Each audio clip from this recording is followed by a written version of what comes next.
Revelation 22:4. ಪ್ರಕಟಣೆ 22:4 ಹೀಗೆ ಹೇಳುತ್ತೆ, they will see his face. ಆತನ ಮುಖ ದರ್ಶನವಾಗುವುದು, and his name will be on their foreheads.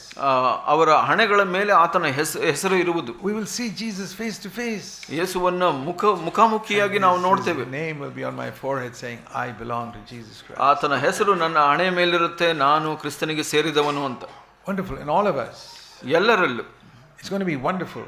ಅದು ಬಹಳ ಅದ್ಭುತವಾದ. You know, when we see Jesus face to face, ಯೇಸು ಸ್ವಾಮಿನ ಮುಖಾಮುಖಿಯಾಗಿ ನೋಡುವಾಗ we'll be surprised to see how much he loved us. ನಮಗೆ ಬಹಳ ಆಶ್ಚರ್ಯವಾಗುತ್ತೆ ಅವ್ರು ಎಷ್ಟೊಂದು ನಮ್ಮನ್ನ ಪ್ರೀತಿಸಿದ್ರು. when I see his face, ಆತನ ಮುಖವನ್ನು ನೋಡಿದಾಗ I'll be amazed. Lord, you loved me so much I never even knew. ನೀನು ಎಷ್ಟೊಂದು ಪ್ರೀತಿಸಿದ ಸ್ವಾಮಿ, ನನಗೆ ಅದು ಗೊತ್ತೇ ಇರಲಿಲ್ಲ. Now we don't know how much he loved us. ಇವಾಗ ನಮಗೆ ಅಷ್ಟು ಗೊತ್ತಿಲ್ಲ, ಆದ್ರೆ ಅವ್ರು ಎಷ್ಟೊಂದು ಪ್ರೀತಿಸಿದ್ರು. we only say he died on the cross. ನಾವು ಒಂದೇ ಹೇಳ್ತೀವಿ, ಆತ ನನಗಾಗಿ ಶಿಲುಬೆ ಮೇಲೆ ಸತ್ತನು. nails must have pained him a lot. ಆತ ಒಂದು ಮೊಳೆಗಳು ಬಹಳ ನೋವು ತಂದಿರಬಹುದು ಆತನಿಗೆ ಅಂತ. but do you know what pained Jesus more than that? ಅದಕ್ಕಿಂತ ಹೆಚ್ಚಾಗಿ ನೋವು ಪಡಿಸಿದ್ದು ಯಾವುದು ಗೊತ್ತಾ ಯೇಸು ಸ್ವಾಮಿಗೆ? he was forsaken by the Father for 3 hours. 3 ಗಂಟೆಗಳ ಕಾಲ ತಂದೆಯಿಂದ ತಿರಸ್ಕರಿಸಲ್ಪಟ್ಟನು. the world became dark from 12 noon to 3 o'clock. 12ರಿಂದ ಮಧ್ಯಾಹ್ನ 3ರವರೆಗೆ ಈ ಲೋಕವೇ ಕತ್ತಲಾಗ್ಬಿಡ್ತು. hanging on the cross, ಯೇಸು ಸ್ವಾಮಿ ಶಿಲುಬೆ ಮೇಲೆ ತೂಗುವಾಗ it became midnight. ಅಲ್ಲಿ ಮಧ್ಯರಾತ್ರಿ ತರ ಆಗ್ಬಿಡ್ತು, all dark, ಎಲ್ಲ ಕತ್ತಲೆ. and it's 12 o'clock in the daytime. ಮಧ್ಯಾಹ್ನ 12 ಗಂಟೆಗೆ ಅದು. because those 3 hours was dark because Jesus was taking the punishment for our sin. ಅದಕ್ಕೆ ಯಾಕೆ ಕತ್ತಲಾಯಿತು ಅಂದ್ರೆ ಆ ಪಾಪಕ್ಕಾಗಿ, ನಮ್ಮ ಪಾಪಕ್ಕಾಗಿ ಯೇಸು ಸ್ವಾಮಿ ಶಿಕ್ಷೆಯನ್ನು ಅನುಭವಿಸ್ತಾ ಇದ್ರು 3 ಗಂಟೆಗಳ ಕಾಲ. that is the punishment he took for our sin, not just the nails. ಒಂದು ಮೊಳೆಗಳು ಮಾತ್ರ ಅಲ್ಲ, ಆತನು ಅನುಭವಿಸಿದ ಆ ಒಂದು ಶಿಕ್ಷೆ ಅದಾಗಿತ್ತು. you and I should have been forsaken by God for our sin. ನಮ್ಮ ಪಾಪಗಳಿಗಾಗಿ ನಾನು ನೀವು ದೇವರಿಂದ ತಿರಸ್ಕಾರಗೊಳ್ಳವರಾಗಬೇಕು. that is what hell is. ಅದು ನರಕವಾಗಿದೆ. but Jesus says I will take that, don't let them be forsaken, I'll be forsaken. ಅವರನ್ನ ತಿರಸ್ಕರಿಸಬೇಡ, ಬಿಟ್ಟು ಬಿಡಬೇಡ ಸ್ವಾಮಿ, ನಾನು ಅದ್ರ ತಿರಸ್ಕಾರವನ್ನ ಸ್ವೀಕರಿಸ್ತೀನಿ ಅಂತ ಹೇಳಿದ್ರು. in other words, when he was hanging there for 3 hours he was experiencing hell. ಅಲ್ಲಿ 3 ಗಂಟೆಗಳ ಕಾಲ ಶಿಲುಬೆ ಮೇಲೆ ತೂಗುವಾಗ ನರಕವನ್ನ ಅನುಭವಿಸ್ತಾ ಇದ್ರು ಅವರು. that's why that was the only time he called his father God. ಆ ಸಮಯದಲ್ಲಿ ಮಾತ್ರ ಪರಲೋಕ ತಂದೆಯನ್ನ ಅವರು ದೇವರು ಅಂತ always used to call him father. ಯಾವಾಗಲೂ ತಂದೆ ತಂದೆ ಅಂತ ಕರೀತಾ ಇದ್ರು. that time he said my God, why have you forsaken me? ಆ ಸಮಯದಲ್ಲಿ ಅವರು ದೇವರೇ ದೇವರೇ ನನ್ನನ್ನು ಯಾಕೆ ಬಿಟ್ಟುಬಿಟ್ಟೆ ಅಂತ ಕರೆದ್ರು. you know, some people say I prayed, God didn't give me an answer. ಕೆಲವರು ಹೇಳ್ತಾರೆ ನಾನು ಪ್ರಾರ್ಥನೆ ಮಾಡಿದೆ, ದೇವರು ಉತ್ತರ ಕೊಟ್ಟಿಲ್ಲ ಅಂತ. Jesus also, when he asked why have you forsaken me, there was no answer. ಯೇಸು ಸ್ವಾಮಿ ಕೂಡ ಯಾಕೆ ನನ್ನನ್ನು ಬಿಟ್ಟುಬಿಟ್ಟೆ ಅಂತ ಕೇಳಿದಾಗ ಉತ್ತರ ಸಿಗ್ಲಿಲ್ಲ. he was asking a question. ಅಲ್ಲಿ ಒಂದು ಪ್ರಶ್ನೆ ಕೇಳ್ತಾ ಇದ್ರು. no answer, silence for 3 hours, silence. 3 ಗಂಟೆ ನಿಶ್ಶಬ್ದ, ಯಾವ ಉತ್ತರ ಸಿಗ್ಲಿಲ್ಲ. when you are forsaken by God, he doesn't even give you a reply. ದೇವರು ನಿಮ್ಮನ್ನ ಬಿಟ್ಟಾಗ, ನೀವು ತಿರಸ್ಕಾರಗೊಂಡಾಗ ನಿಮಗೆ ಉತ್ತರ ಕೂಡ ಸಿಗೋದಿಲ್ಲ. he didn't get a reply. ಅವರಿಗೆ ಉತ್ತರ ಸಿಗ್ಲಿಲ್ಲ. that is the proof he was forsaken. ಅದರ ಅರ್ಥ, ಅದರ ಗುರುತು ಏನಂದ್ರೆ ಅವರು ತಿರಸ್ಕರಿಸಲ್ಪಟ್ಟಿದ್ರು ಅಂತ. he was suffering the agonies of eternal hell for 3 hours. 3 ಗಂಟೆಗಳ ಕಾಲ ಆ ನಿತ್ಯತ್ವದ ಆ ಒಂದು ನರಕ ಯಾತನೆಯನ್ನು ಅನುಭವಿಸ್ತಾರೆ. ಯಾಕೆ? he need not have gone there. ಅವರು ಹೋಗುವಂತ ಅವಶ್ಯಕತೆ ಇರಲಿಲ್ಲ. but he wanted to save you and me from going to hell. ನಾವು ನರಕಕ್ಕೆ ಹೋಗೋದ್ರಿಂದ ನಾನು ನೀವು ನಮ್ಮನ್ನ ತಪ್ಪಿಸ್ಲಿಕ್ಕೆ ಅವರು ಹೋದ್ರು. so he told his father I will die for them.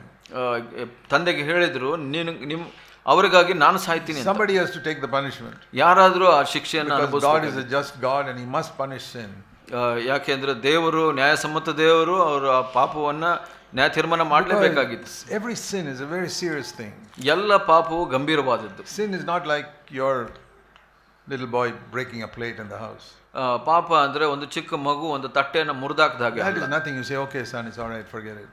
ಇಲ್ಲ ಪರವಾಗಿಲ್ಲ ಮಗನೇ, ಬಿಟ್ಟುಬಿಡು ಅಂತ ಹೇಳಿದ್ರೆ. ಆದ್ರೆ ಪಾಪ ಗಂಭೀರವಾದ. even a small sin in your thoughts or with your words is so serious, it is worse than murder in God's eyes.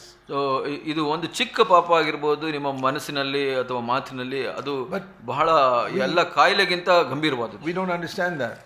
ಅದು ನಮಗೆ ಅರ್ಥ ಆಗೋದಿಲ್ಲ. if you have bitterness in your mind against somebody, God says that's like murdering him. ಯಾರ ವಿರುದ್ಧವಾದರೂ ಕಹಿ ಭಾವನೆ ನಿಮ್ಮ ಮನಸ್ಸಿನಲ್ಲಿ ಇದ್ರೆ ದೇವರು ಹೇಳ್ತಾರೆ ಅದು ಕೊಲೆ ಮಾಡಿದ ಹಾಗೆ. do you see it like that? ಹಾಗೆ ನೋಡ್ತೀರಾ ಅದನ್ನ? if I have bitterness and murdering somebody, ನಿಮಗೆ ಕಹಿ ಭಾವನೆ ಇದ್ರೆ ಅದು ಕೊಲೆ ಮಾಡಿದ ಹಾಗೆ. if you are angry with your wife, it is God says that's like murdering her.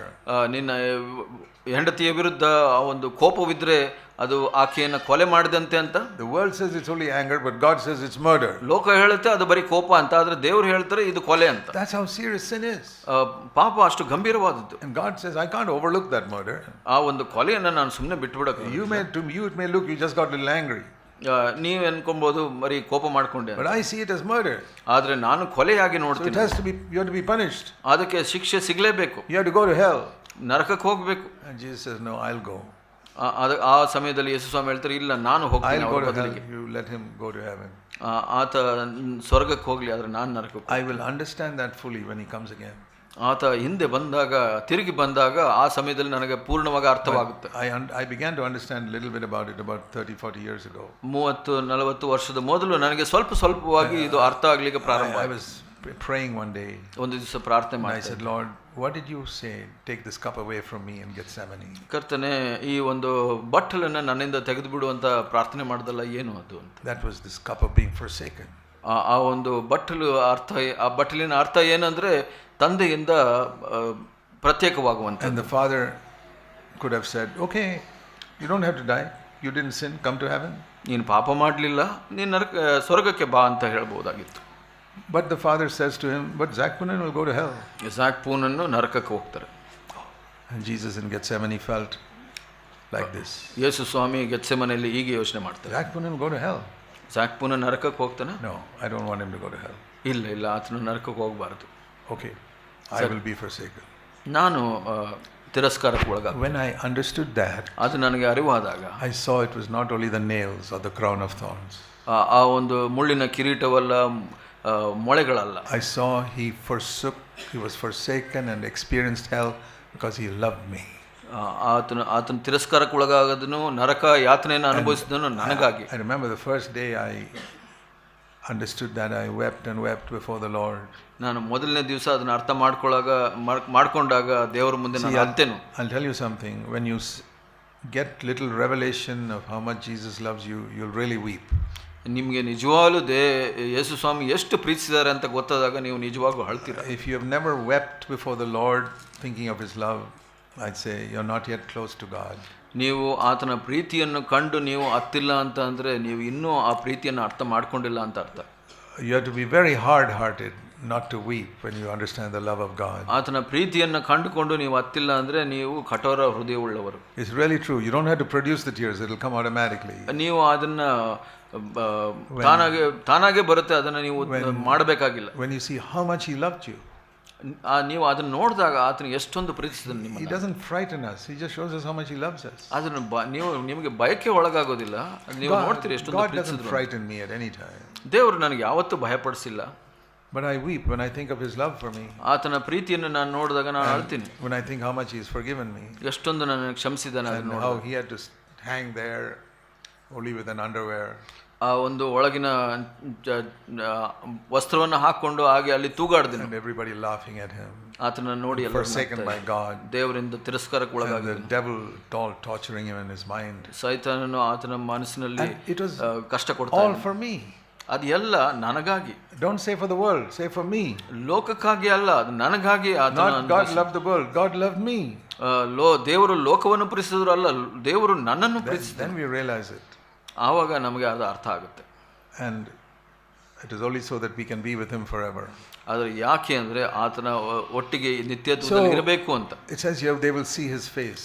ಆತನ ಮುಖವನ್ನು ನೋಡುವ. So when I see his face that day, ಆವತ್ತು ನಾನು ಆ ಮುಖದರ್ಶನ ಮಾಡಿದಾಗ I believe, ನಾನು ನಂಬುತ್ತೇನೆ, I will fall on my face. ನಾನು ಮುಖ ಅಡ್ಡ ಬಿದ್ದು and I'll weep and I'll weep and I'll weep for a long time. ನಾನು ಆತನ ನೋಡಿ ಅಳ್ತಾ ಇರ್ತೀನಿ.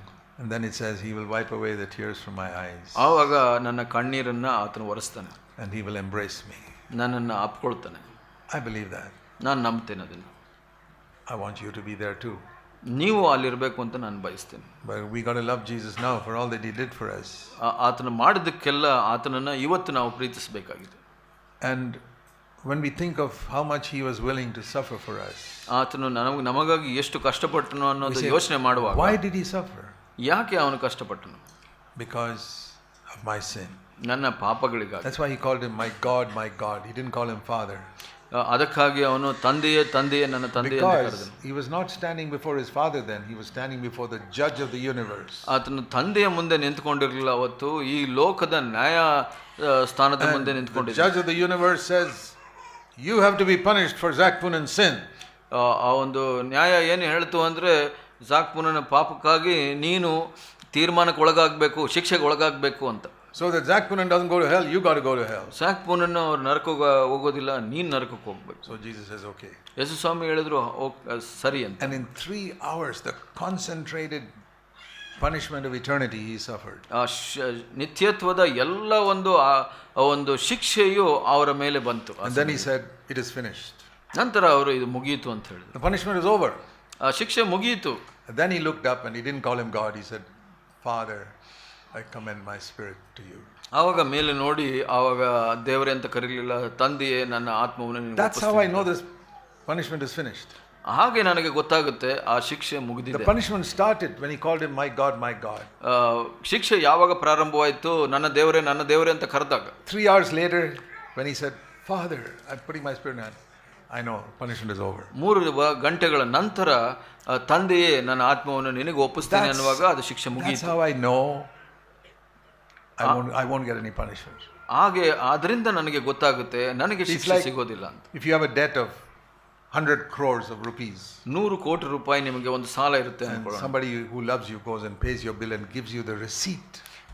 ನಿಮ್ಮನ್ನ ಪ್ರೀತಿಸುವಂಥವ್ರು ಯಾರೋ ಅದನ್ನೆಲ್ಲ ಕಟ್ಟಿಬಿಟ್ಟು ಅದರ ಒಂದು ರಸೀದಿಯನ್ನು ನಿಮಗೆ ಕೊಡ್ತಾರೆ. Say, hey, this man loves me so much, he's paid my 100 crore debt and I'm free. ಅದನ್ನು ನೋಡಿದಾಗ ನಿಮಗೆ ಅನಿಸುತ್ತೆ, ಓ ಈತ ನನ್ನನ್ನು ಬಹಳವಾಗಿ ಪ್ರೀತಿಸಿದ್ದಾನೆ, ನನ್ನ 100 ಕೋಟಿ ರೂಪಾಯಿನ ಅವನು ಕಟ್ಟಿದ್ದಾನೆ ಅಂತ ನಿಮ್ಗೆ ಗೊತ್ತಾಗುತ್ತೆ. I don't have to go to jail now. ನಾನು ಇವಾಗ ಜೈಲಿಗೆ ಹೋಗುವಂಥ ಪರಿಸ್ಥಿತಿ ಇಲ್ಲ. How grateful you'll be to the man. ಆ ವ್ಯಕ್ತಿಗೆ ನೀವು ಎಷ್ಟೊಂದು ಕೃತಜ್ಞರಾಗಿರ್ತೀರಿ. You won't just say one thank you and forget it. ನೀವು ಬರೀ ಒಂದು ಕೃತಜ್ಞತೆ ಅಂತ ಹೇಳಿ ಸುಮ್ಮನೆ ಇರೋದಿಲ್ಲ. Whenever you get a chance, you'll go and thank him and say, I'll do anything for you. ನೀವು ಯಾವಾಗ ಸಮಯ ಸಿಗುತ್ತೆ ಅವಾಗೆಲ್ಲ ಆತನಿಗೆ ಕೃತಜ್ಞರಾಗಿರ್ತೀರಾ, ಮತ್ತೆ ಏನು ಬೇಕಾದ್ರೂ ಮಾಡ್ಲಿಕ್ಕೆ ತಯಾರಿರ್ತೀರಾ. That's why I serve the Lord.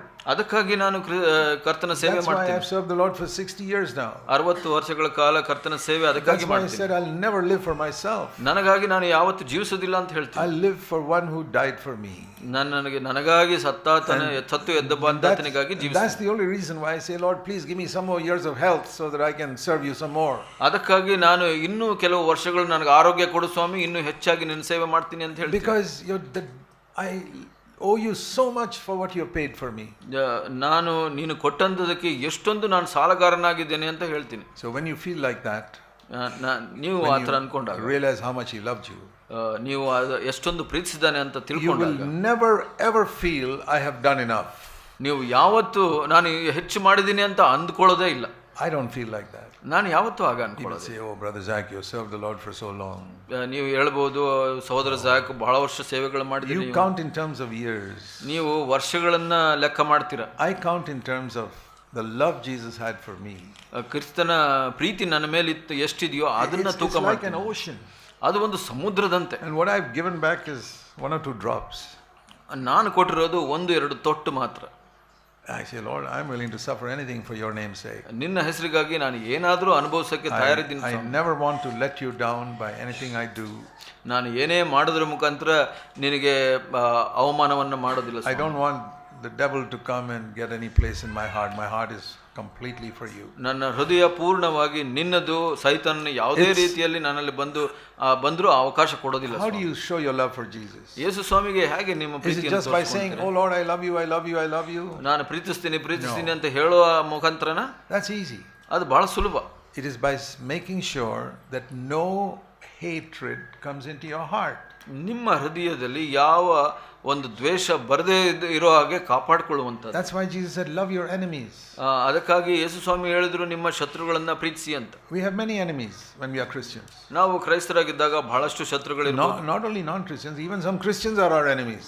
ಕೆಲವು ಕ್ರೈಸ್ತರು ಕೂಡ ನಮ್ಮ ಶತ್ರುಗಳಾಗಿರ್ತಾರೆ. Because they don't like the stand we take. ನಾವು ತಗೊಂಡಂತ ನಿಲುವುಗಳನ್ನ ಅವ್ರು ಇಷ್ಟಪಡೋದಿಲ್ಲ. We make the light shine from the word of God. ನಾವು ದೇವರ ವಾಕ್ಯದಿಂದ ಬೆಳಕನ್ನ ತರಿಸಲಿಕ್ಕೆ ಪ್ರಯತ್ನ ಮಾಡ್ತೀವಿ. Show the wrong practices that other Christians are doing. ತಪ್ಪು ರೀತಿಗಳನ್ನ ನಾವು ತೋರಿಸ್ತೀವಿ. Jesus shone the light in his day on what the Pharisees, wrong things the Pharisees were doing. ಫರಿಸಾಯರು ಮಾಡಿದಂಥ ತಪ್ಪು ಕಾರ್ಯಗಳ ಮೇಲೆ ಯೇಸು ಸ್ವಾಮಿ ಆ ಬೆಳಕನ್ನು ಹಾಕಿದರು. He says, you're cheating poor widows of their houses. ಇಲ್ಲಿ ಬಡ ವಿಧವೆಯರ ಆಸ್ತಿಪಾಸ್ತಿಗಳನ್ನು ನೀವು ಮೋಸ ಮಾಡ್ತಾ ಇದ್ದೀರಾ ಅಂತ ಹೇಳಿದ್ರು. They got angry and they killed him.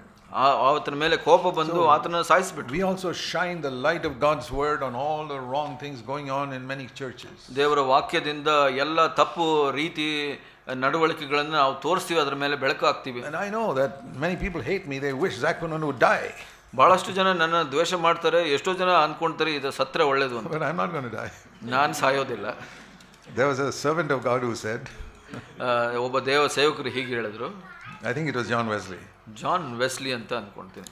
He said, nobody can kill me till my life's work is done. ನನ್ನ ಜೀವಿತದ ಕಾರ್ಯ ಮುಗಿಯೋವರೆಗೂ ನನ್ನನ್ನು ಯಾರೂ ಸಾಯಿಸಕ್ಕಾಗಲ್ಲ. Because my life is in God's hands. ಯಾಕೆಂದ್ರೆ ನನ್ನ ಜೀವ ದೇವರ ಕೈಯಲ್ಲಿ. No cancer, no accident, nothing. Cancer, ಅಪಘಾತಗಳು ಯಾವುದು ಕೂಡ. This for you also. ನಿಮಗೆ ಕೂಡ ಅದು ಅನ್ವಯ. If you love Jesus, ನೀವು ಯೇಸು ಸ್ವಾಮಿಯನ್ನು Lord, I only want to do your will in my life. ನಿನ್ನ ಇಚ್ಛೆ ಮಾತ್ರ ನನ್ನ ಜೀವಿತದಲ್ಲಿ ಮಾಡ್ಲಿಕ್ಕೆ ಆಸೆ ಪಡ್ತೀನಿ. You don't have to be afraid of sickness or enemies or anything. ನೀವು ರೋಗ, ಶತ್ರು ಯಾರ ಮೇಲೂ ನೀವು ಭಯ ಪಡುವಂತ ಅವಶ್ಯಕತೆ ಇಲ್ಲ. That you got a job and somebody will throw you out of that job. ಯಾವುದೋ ಒಂದು ಕೆಲಸ ಸಿಕ್ತು, ಯಾರೋ ತೆಗೆದು ಬಿಡ್ತಾರೆ ಕೆಲಸ ಅಂತ ಭಯ ಪಡುವಾಗಿಲ್ಲ. And you'll be like a beggar on the street. ನೀವು ಭಿಕ್ಷಕನಾಗಿರ್ತೀರ, ರಸ್ತೆಯಲ್ಲಿ ಅನ್ಕೊಳ್ಬೇಕಾಗಿಲ್ಲ. Impossible. ಸಾಧ್ಯನೇ ಇಲ್ಲ. You're a child of God. ಯಾಕೆಂದ್ರೆ ನೀವು ದೇವರ ಮಗು. How can God leave his child like a beggar on the street? ತನ್ನ ಮಗುವನ್ನ ಒಬ್ಬ ಭಿಕ್ಷಕನಾಗಿ ಯಾಕೆ ದೇವರು ಬಿಟ್ಬಿಡ್ತಾರೆ? Impossible. I left my job 53 years ago. 53 ವರ್ಷದ ಮೊದಲು ನನ್ನ ಕೆಲಸವನ್ನು I had already worked in the Navy for about 8 years. 8 ವರ್ಷ ನೌಕಾದಳದಲ್ಲಿ ಕೆಲಸ ಮಾಡಿದ್ದೆ. I was getting a big salary and I saved all that money and gave it for God's work. ನಾನು ಎಲ್ಲ ಸಂಬಳವನ್ನು ಕೂಡಿ ಹಾಕಿ ದೇವರ ಕಾರ್ಯಕ್ಕೆ ಕೊಟ್ಟುಬಿಟ್ಟೆ. And my bank account was zero. ನನ್ನ ಬ್ಯಾಂಕ್ ಖಾತೆಯಲ್ಲಿ ಯಾವುದು ಹಣ ಇರಲಿಲ್ಲ. I said, Lord, I'm going to serve you. ಕರ್ತನೇ, ನಾನು ನಿನ್ನ ಸೇವೆ ಮಾಡ್ತೀನಿ. So we were poor. My wife and I were very poor when we started. ನಾವು ಪ್ರಾರಂಭಿಸಿದಾಗ ನಾನು ನನ್ನ ಹೆಂಡತಿ ಬಹಳ ಬಡವರಾಗಿದ್ವಿ. But we were never on the street. ಆದ್ರೆ ನಾವು ರಸ್ತೆಯಲ್ಲಿರಲಿಲ್ಲ. We never had to beg anybody for money. ಯಾರಿಂದನೂ ಹಣ ಕೇಳಬೇಕಾಗಿರಲಿಲ್ಲ. Not even once.